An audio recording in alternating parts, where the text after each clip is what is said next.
తిమోతికి రాసిన మొదటి పత్రిక 1వ అధ్యాయము 15వ వచనం.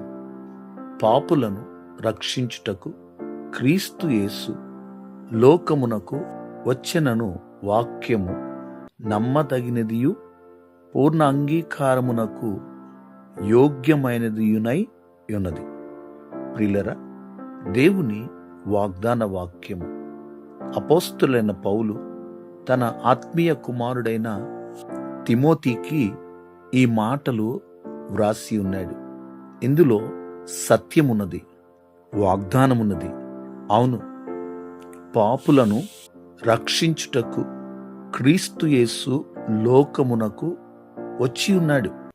ఆయన ఈ లోకమునకు రాకపోయి ఉండుంటే మన పాపములకు ప్రాయశ్చిత్తము కలిగి ఉండేది కాదు. ఆయన ఈ భూమి మీదకి వచ్చి పాపములో పడి ఉన్న మనలను ఆయన రక్షించి ఉన్నాడు. అందును బట్టి మనము దేవునికి కృతజ్ఞులమై ఉండవలసిన వారమై ఉన్నాం. ప్రార్థన. సకలాశీర్వాదములకు కారణభూతుడా, మా దేవా, మీకు వందనాలు, స్తోత్రాలు. పాపులమైన మమ్మల్ని ప్రేమించి ఈ భూమి మీదకి మీరు వచ్చినందుకు వందనాలు, స్తోత్రాలు. మమ్మల్ని పాపములో నుండి రక్షించినందుకు వందనాలు. మీరు చేసిన త్యాగముకై వందనాలు.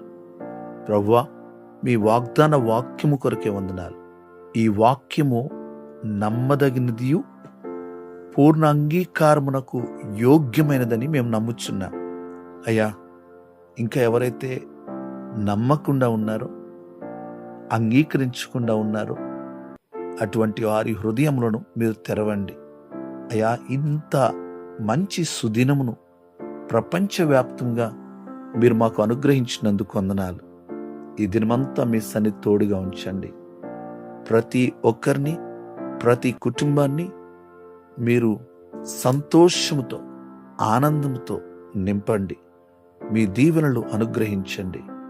యేసయ్య నామములో ప్రార్థించి స్తుతించి అడిగి వేడుకొనుచున్నాం పరమ తండ్రి. ఆమేన్.